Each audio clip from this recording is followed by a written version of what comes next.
Alors là, nous sommes au 4 avenue de Camoëns. C'est dans l'appartement ici au premier étage que Abdul-Baha a séjourné lorsqu'il était à Paris.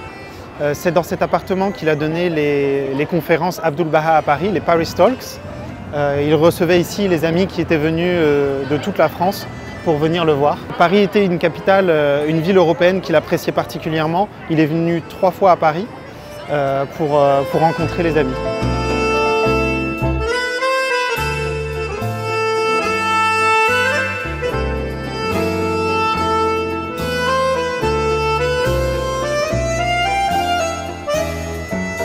Deux jours avant le départ d'Abdul-Baha vers sa prochaine destination qui était Londres, une femme vint très rapidement, avec toute hâte, voir Abdul-Baha pour lui raconter une histoire. Quelques semaines au préalable, son enfant de 3 ans lui avait demandé « Maman, maman, si tu apprenais que Jésus-Christ était revenu, que ferais-tu » La maman a répondu « Si j'avais appris que Jésus-Christ était revenu, je me serais hâtée de prendre le premier train pour aller le voir. » L'enfant dit « Ah, c'est bien maman, alors allons-y. » Elle est partie se coucher avec hâte.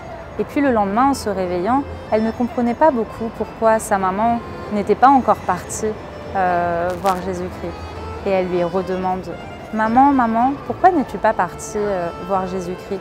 Pourtant, il est là, il est revenu. » La dame se posa quelques instants et se demanda si Dieu, au travers de son divin enfant, ne lui transmettait pas un message. La maman alla se promener avec son enfant et puis, en passant devant un kiosque de journaux, la petite fille regarda et pointa du doigt une photo d'un journal avec Abdul-Baha et dit « Maman, maman, c'est lui, allons-y ». Sur le journal, il était écrit qu'Abdul-Baha était à Paris. C'est pourquoi la maman se hâta de prendre le premier bateau pour rejoindre Paris et venir à la rencontre d'Abdul-Baha.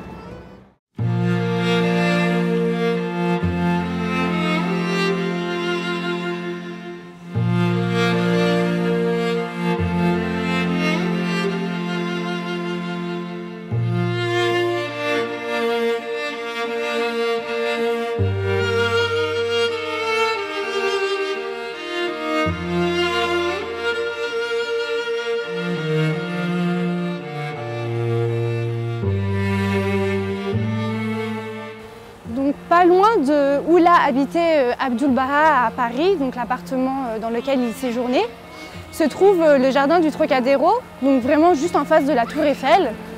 Et à cette époque-là, la Tour Eiffel n'était pas finie d'être construite.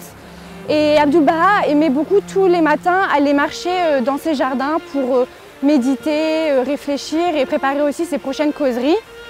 Et il faut aussi savoir que Abdul-Baha adorait la nature et donc ce lieu était simplement un paradis pour lui pour méditer et prier.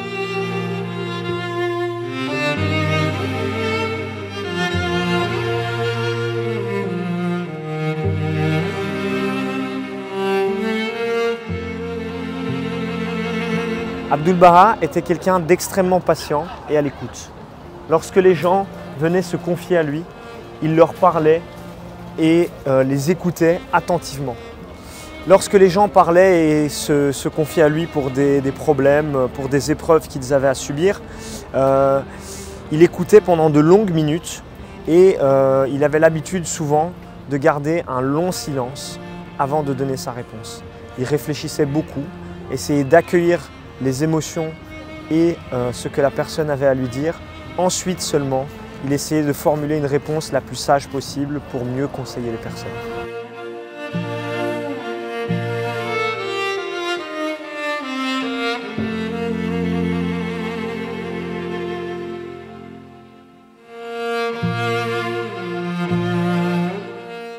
Donc Abdul-Baha était un pro-défenseur de la paix universelle et dans les nombreuses causeries qu'il a données quand il était à Paris, le message principal qui se dégageait de ces causeries était un message d'amour, un amour universel.